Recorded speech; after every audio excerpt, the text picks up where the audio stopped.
Dari pantauan drone, Otan menemukan keseruan di bawah sana, teman. Otan mau ikutan meluncur. Kok ada yang lompat-lompat sih?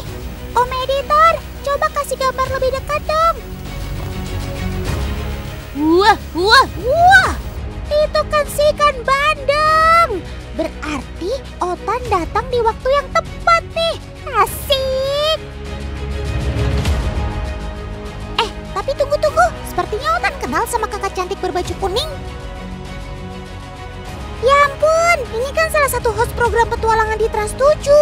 Ada yang tahu namanya siapa?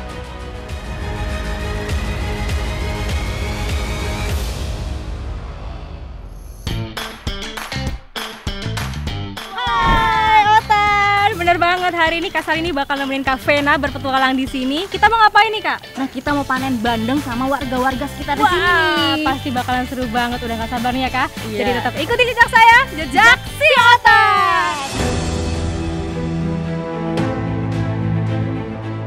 Wah, pasti makin seru nih kalau panen bareng Kak Vena dan Kak Salini. Ini sih akan menjadi petualangan Otan yang tak terlupakan. Ayo Kak, segera meluncur ke lokasi panennya. Para warga sudah menunggu tuh. Kabupaten Gresik, Jawa Timur memang terkenal sebagai salah satu penghasil bandeng terbesar, teman. Lihat saja tuh, betapa luas dan banyak tambang bandeng di daerah ini. Udah pada siap, Pak?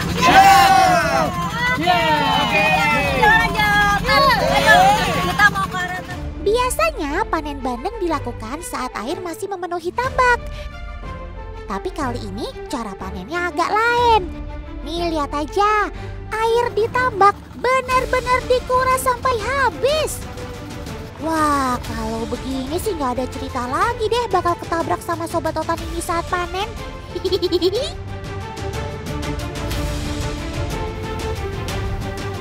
Ternyata panen dengan cara seperti ini nggak semudah yang dibayangkan ya teman. Karena selain medan yang sulit, bandeng juga bisa bersembunyi di bawah lumpur. Nah, ini baru awal-awal ya kita mengitari tambak ini, tapi kita belum dapat bandeng. Jadi masih dapat ikan lain nih, kan Dre ya? Iya, ada macam-macam ini. Dan karena ini caranya tradisional, kita banyak banget dapat macamnya. Apa tuh Kak? Ini udang. Oh, ada udang juga. Ayo semangat Kak. Biasanya bandeng ada di ujung sana. Sebentar lagi sampai kok.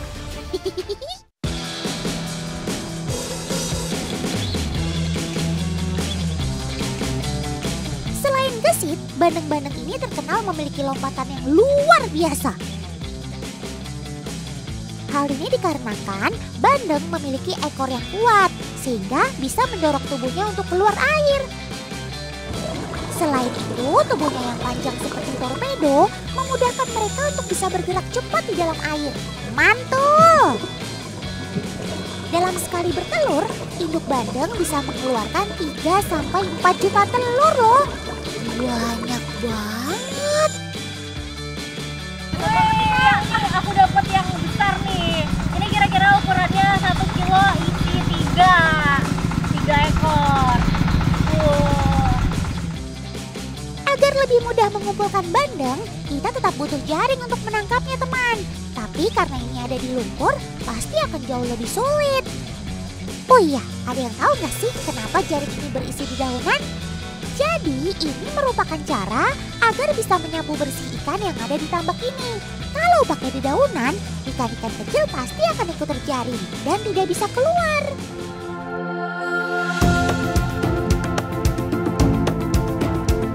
Loh, kakak-kakak Otan yang cantik ini kenapa berhenti dorongnya? Lumpurnya terlalu dalam ya kak? Udah dalam terus berat. Dan gerakannya ini kan kita membentuk formasi ya, harus tepat kalau nggak ketinggalan kayak apa tadi. Ya, karena aku langkahnya nggak sama-sama paman-pamannya ini, jadi ketinggalan terus nih. Aduh Otan, semangatin kita ya. Siap Kak Salini, jangan semangat, tetap menyerah. Maksud Otan, tetap semangat, jangan menyerah.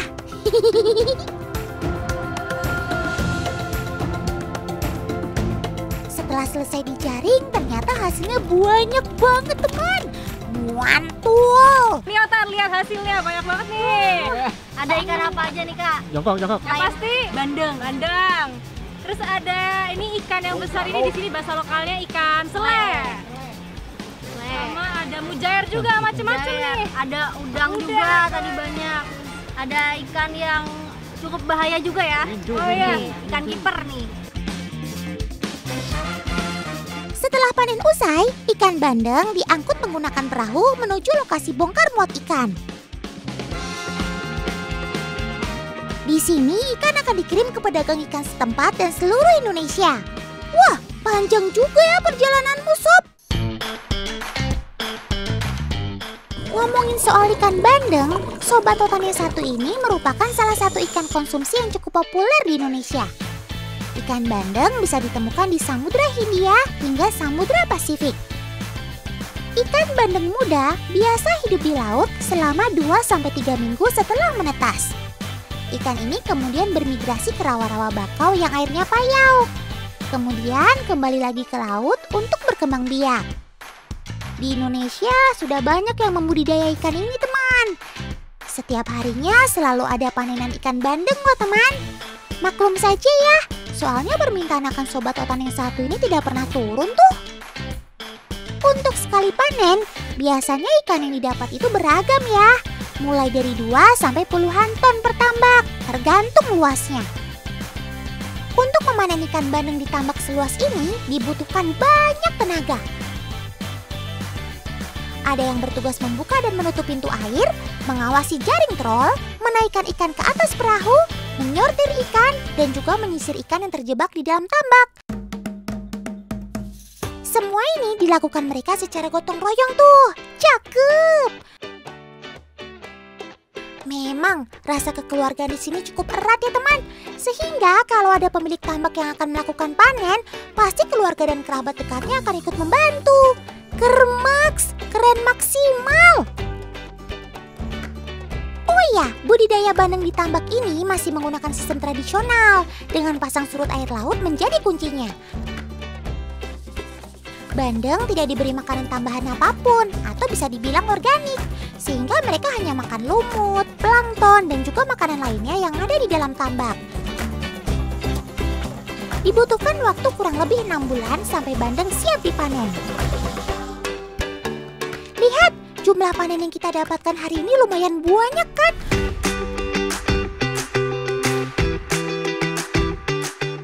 Duh, nggak heran sih, orang ikannya banyak dan ukurannya juga besar-besar tuh.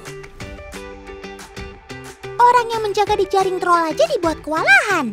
Hati-hati ya paman, tetap jaga keselamatan.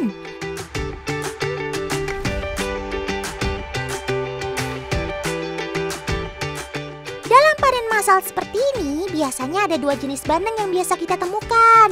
Ada bandeng tambak dan juga bandeng laut, atau masyarakat sekitar menyebutnya bandeng laki. Nah, kira-kira kalian tahu nggak yang mana bandeng tambak dan yang mana bandeng laut atau bandeng laki?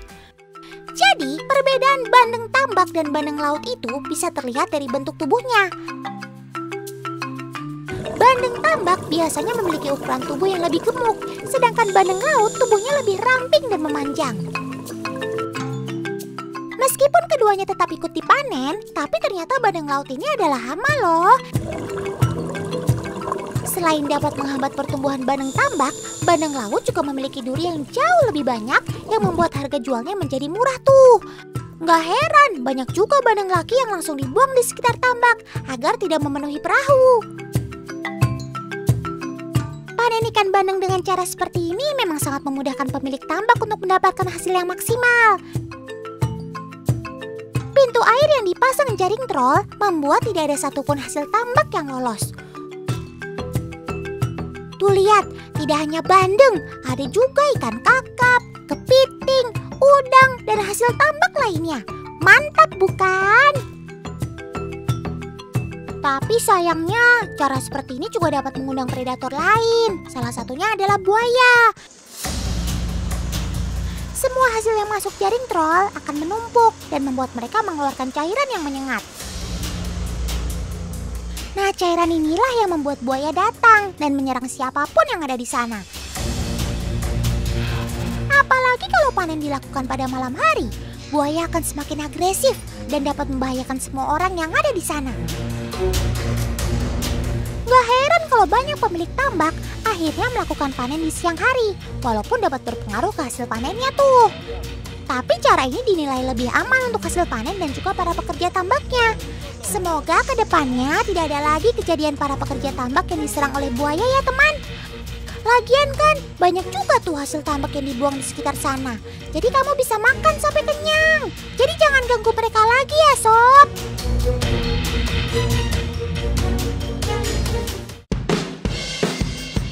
Selain buaya, ada juga nih sobat otan yang selalu datang ketika para pemilik tambak sedang panen. Ada burung kuntul dan juga si pecu ular Asia ini nih. Berbeda dengan burung kuntul, pecu ular Asia atau snakebird merupakan salah satu burung air yang pandai berenang dan menyelam. Tuh lihat aja, dia mampu menyelam dengan waktu yang cukup lama untuk mencari ikan. Dinamakan pecu ular Asia karena sobat otan ini memiliki leher yang panjang dan ramping menyerupai ular. Mereka biasa ditemukan di wilayah Asia Tenggara, salah satunya ya di Indonesia. Sayangnya pecu ular Asia ini sudah masuk dalam kategori hampir terancam punah tuh.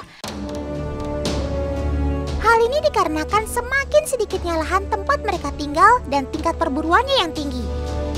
Untuk mengatasi masalah ini, pemerintah pun menerapkan sanksi yang tegas dengan pidana penjara paling sedikit 5 tahun dan uang sebesar 100 juta rupiah. Semoga saja pecu ular Asia tidak punah ya teman. Amin. Teman, selain jenis burung, di pinggiran tambak juga sering ditemukan sobat otan yang jumlahnya mencapai ribuan loh. Hayo, kira-kira siapa ya? Nah, ini dia teman, sobat otan si kepiting serdadu. Disebut kepiting serdadu atau kepiting prajurit karena memang jumlahnya yang banyak. Udah kayak ngajak perang. Si tuan prajurit ini mempunyai cara berjalan yang berbeda dengan kebanyakan kepiting pada umumnya.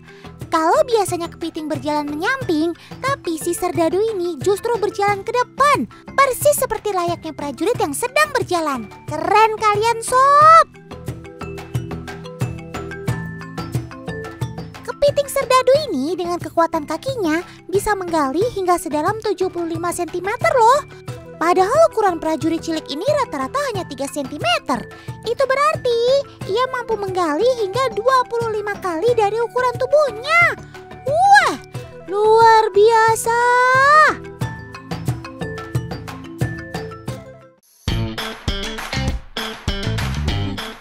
Teman, ayo kita lanjutkan petualangannya ya. Nah, itu dia Kak Feby. Tan. Nih, Kak Feby lagi panen biji kopi di daerah Cikole. Nah, habis ini Tan, biji kopinya mau langsung dibawa ke tempat penggilingan. Mau tahu kan keseruannya seperti apa? Ikuti nih jejak Kak Feby di Jejak Si Otan. Bercanda deng Tan. Ya udah Kak, langsung aja kita angkut hasil panen kopinya pakai motor jambrong ini. Oke, let's go!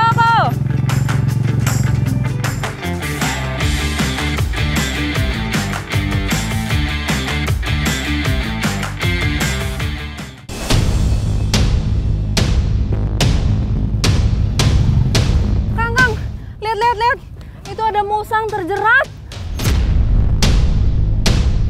Wah, si musang rupanya terjerat tali-tali di kebun teman. Kak Feby, hati-hati ya. Dia sepertinya udah mode menyerang tuh. Tenang sob, Kak Feby dan akangnya cuma mau bantuin kamu kok. Ekor. Digigit. Tai, sakit.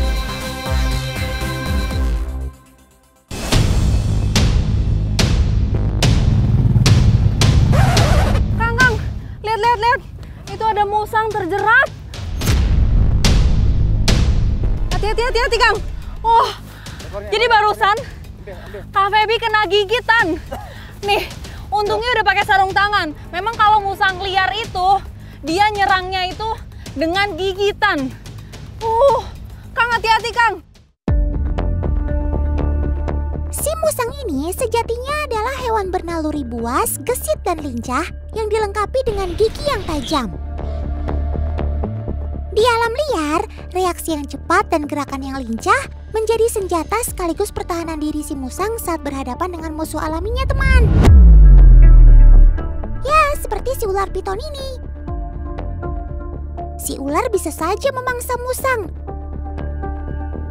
Namun tak jarang juga justru musanglah yang menang dan memangsa balik ularnya. Tuh lihat, serangan secepat kilat dari si piton masih bisa dihindari dengan reaksi tak kalah sakti dari si musang akar. Makanya nggak heran kan kalau tangan Kak Feby dalam sekedipan mata tiba-tiba kena gigitan telak yang tak terduga? Wah, Tan, ternyata tembus. Padahal ini sarung tangannya udah tebel banget. Berarti gigitannya itu sangat kuat. Tuh, terlihat. Sampai tembus dan ini lumayan bengkak. Kang, coba kita lihat dulu ini kira-kira kondisinya ada yang luka apa enggak. Tali yang membelitnya bisa saja melukai si musang malang ini, teman. Kalau dia kita lepaskan sekarang, ditakutkan ada infeksi pada lukanya. Sebelah sini tadi ya Kang ya? Sebelah sini yang kejerat tadi kakinya. Nah Tan, karena tadi yang terjerat itu bagian kakinya, makanya bengkak tuh kelihatan. Terus supaya lebih aman Tan, makanya kita megangnya bagian ekornya kayak gini nih. Ya udah Kang, mending kita langsung amanin aja. Oke deh Kak, kita bawa musangnya ya untuk diperiksa. Zaman dahulu, musang dianggap sebagai hama yang meresahkan karena ia merupakan salah satu pemangsa yang kerap mengincar ternak ayam peliharaan warga. Anehnya lagi, di berbagai daerah, rupanya banyak juga mitos yang berkaitan sama si musang ini.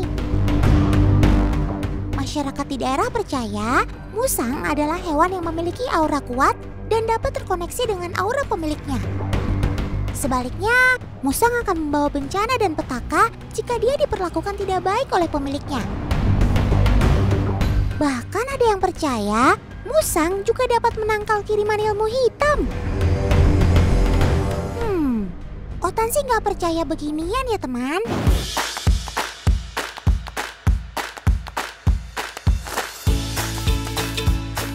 Oh iya, tadi katanya Kak Feby mau bawa musangnya ini ke tempatnya Pak Budi ini nih teman. Kenapa dibawa ke situ ya kira-kira? Coba mana lihat musangnya. Nih loh Pak. Ini simpen di bawah soalnya ini galak nih, takut ini gigit. Coba hati-hati Pak. Pak hati-hati Pak. Tuh lihat, langsung mau nyerang. Ya, awas Pak lompat, galak ini. Iya, tuh lihat taringnya. Ih, gigit. Oh, gede. Oke, kita bawa ke kandang. Kebetulan di kandang ada 01. Kalau ditelisik sih, di sini sepertinya siap untuk merawat si musang. Tuh, ada banyak kandang terpisah gitu teman. Oke deh Kak Feby, Pak Budi, GPL. Gak pakai lama, langsung yuk kita masukkan si musangnya ke dalam kandang. Sob, kalem dong Sob. Kamu mau dikeluarkan dari dalam karung aja kok. Jangan beringas gitu dong. Kayaknya memang mulai merasa terancam, makanya pas dimasuk itu tuh rasanya pasti dia ketakutan. Hati-hati. Boleh dilepas. Wah, gila. Wah, sudah selamat, udah aman. Ngeri banget ya Tan. Musangnya udah aman di dalam dan mulai menyesuaikan diri. Syukurlah, sekarang kamu sudah lebih tenang, Sob. Pak, ini tapi Kak Feby lihat-lihat banyak banget kandang musang dan juga musang-musangnya. Itu sebenarnya buat apa sih, Pak? Ya, betul banget. Kebanyakan di tempat kita kan penangkaran musang. Jadi untuk saya budidayakan untuk kopi luwak. Walah, pantes aja si Akang tadi ngajak Kak Feby bawa musangnya ke sini. Lawang di sini gudangnya musang-musang dirawat untuk budidaya kopi. Nah, buat yang masih bingung, Otan jelasin lagi ya soal diet si musang ini. Sejatinya dia adalah hewan omnivora alias pemakan segala, teman. Makan buah, doyan banget. Makan daging, doyan juga. Nah, uniknya si musang ini ternyata suka juga makan buah kopi paman petani. Dan pencernaan si musang membuat buah kopi yang sudah dia makan menyisakan biji utuh yang sudah terfermentasi di pencernaannya. Wah, ini dia nih waktunya makan. Sebelah mana dulu nih Pak? Ini. Pak, dari satu mangkok ini itu dimakan semuanya? Belum tentu. Itu menurut kita bagus. Kopinya itu kita udah pilih, udah kita rambang. Ternyata luwak itu bisa memilih. Jadi dari 20 kilo kopi cherry merah itu cuma dapat 1 kilo. Wah, terjawab sekarang Sob. Kenapa kopi luwak itu reputasinya bisa melambung tinggi dan harganya juga mahal? Kirain Otan kamu makan gak pilih-pilih Sob, alias pelahap segala. Ngomong-ngomong pemakan segala, Otan mau lihat kalau kamu menyantap makanan yang keras. Apakah kamu kuat melahap bekicot-bekicot yang bercangkang keras ini?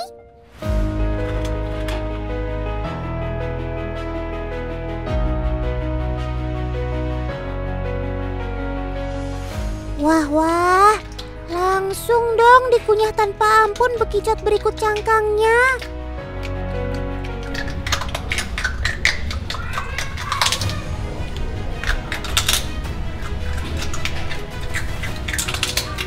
Bener-bener deh, gigitanmu dan ketajaman gigimu ternyata bukan kaleng-kaleng.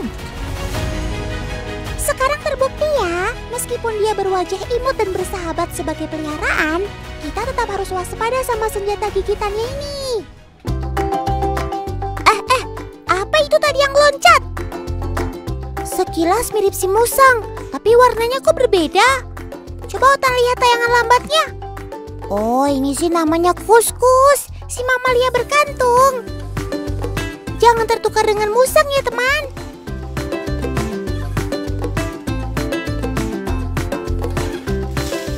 Kenapa dia sampai lompat ya? Pasti ada sesuatu.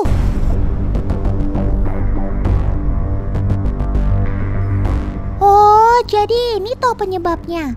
Ternyata ada ular viper pohon, teman. Viper pohon kan ular berbisa tinggi. Ih, pantesan aja kuskusnya takut. Padahal sobat Otan ini lagi asik makan jambu batu. Tuh lihat.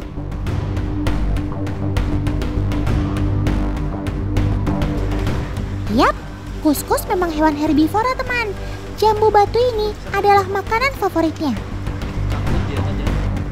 Viper pohon memang pandai berkamuflase teman. Lihat, warnanya persis banget seperti daun. Wah, vipernya udah membentuk huruf S. Ini artinya dia dalam posisi siap-siap menyerang. Ih.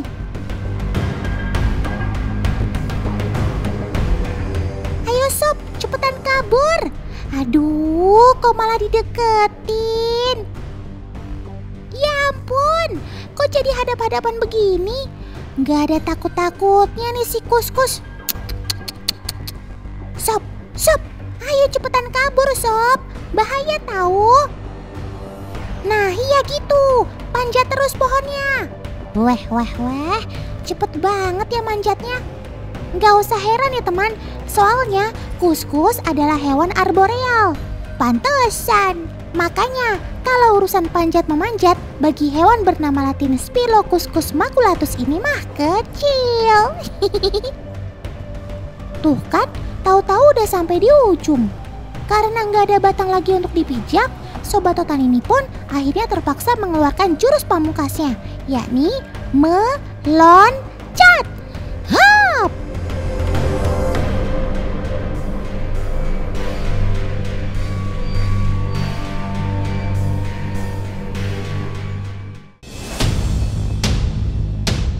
Teman, selain musang, di perkebunan kita juga bisa menemukan beberapa sobat Otan lain yang gak kalah unik loh. Dan ini adalah salah satunya, yaitu kadal pohon hijau atau kadal hijau jamrut.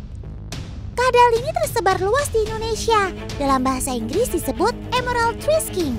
Sobat Otan ini aktif saat siang hari teman, dan biasanya ditemukan di pepohonan atau semak-semak. Sesekali mereka akan turun ke tanah untuk berburu mangsanya, seperti serangga.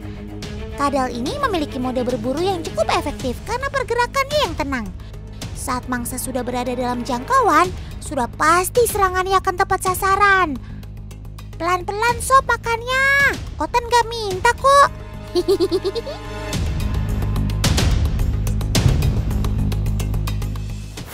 Kalau di pohon ada si hijau ini, maka ada pula kadal yang ada di tanah, namun tak kalah cantiknya. Dia adalah si kadal rumput. Sobat Otan ini menghabiskan waktunya di daratan berumput di antara perkebunan. Ciri khasnya adalah ekor yang panjang ini. Kadal ini punya banyak nama loh dalam bahasa Inggris, yaitu Asian Grass Lizard, Six Strip Longtail Lizard, atau Longtail Grass Lizard. Wah, sepertinya kamu punya banyak KTP ya sob. Kadal ini aktif di siang hari teman. Makanan utamanya adalah serangga-serangga kecil. Ya, menyesuaikan bentuk tubuhnya yang mini gitu deh. Jadi kalau kalian sedang main ke kebun, jangan kaget ya kalau ketemu sama sobat-sobat Otan ini.